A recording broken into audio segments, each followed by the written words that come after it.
Good day and welcome back to another DBZ Dokkan Battle video. In this video we're going to be taking a look at the Super Saiyan God SS Goku and how he performs after his Super Extreme Z Awakening in DBZ Dokkan Battle at 55% in the hidden potential system. Now next level strike, Super Saiyan God SS Goku was actually a Kaioken Goku. Well, he wasn't, but everyone knew he was Kaioken Goku, but he wasn't.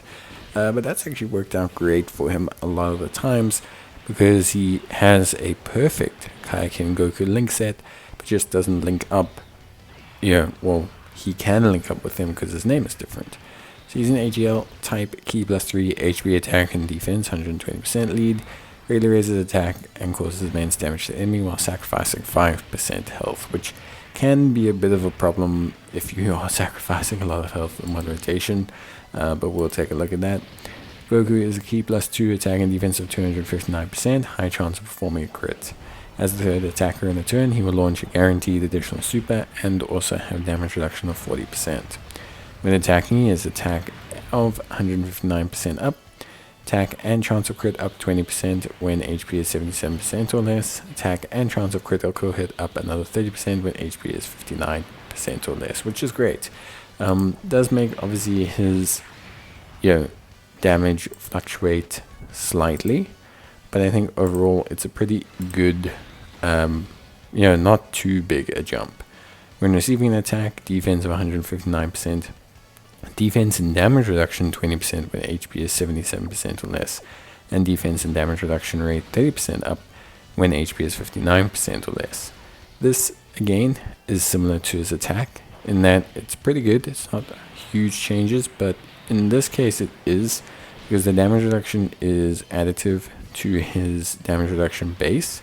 So for example, the difference between how Goku tanks when he's above 77% health to how he tanks below 77% health, and especially below 59% health, is very crucial, because he basically will be going up to like 90% damage reduction below 59% health, which is huge. Starting from the 7th turn of battle, he performs a guaranteed crit for one turn and then has attack of 159%, which is very straightforward. When there's a superclass enemy, he gives support of 40% within the turn attack and defense, and when there's an extreme class enemy, he gives support of attack and defense for 2 turns of 40%. He is best built with additional and evasion. Super Saiyan Warrior Gods Kamehameha, prepared for battle over in flash, shocking speed and fierce battle warriors link sets. Sound talent categories: accelerated battle, bond of friendship, bond of marshal and disciple, bond of parent and child. Earthbred Fighters, final trump card, full power, Goku's family, Kamehameha, Master Evolution, Power Beyond Super Saiyan, Pure Saiyans, Realm of the Gods, etc. Goku is pretty good, but he is a little bit inconsistent. So you would have already seen there's a situation that can develop where Goku takes too much damage from his own move, which then, even though he has 1% health left or like 1,000 health left, doesn't matter, because even though he can tank 90%, he still only has single digit health, and then is kind of stuck. So this is an interesting one. I think overall, look, Goku is cool, Goku is good. It's nice that they give him the support. He's definitely meant to be a floating damage dealer. It's very obvious. His best turn damage wise is in the 7th turn, which generally only means he'll be floating, or his 7th turn. Then he provides 2 turn support against extreme enemies. He also provides support against super enemies as well, and he gains a whopping 40% damage reduction in the 3rd slot. So there's definitely a huge incentive to run him in the 3rd slot. I think that is fairly obvious. But what I will say is that you could run him in the 2nd slot.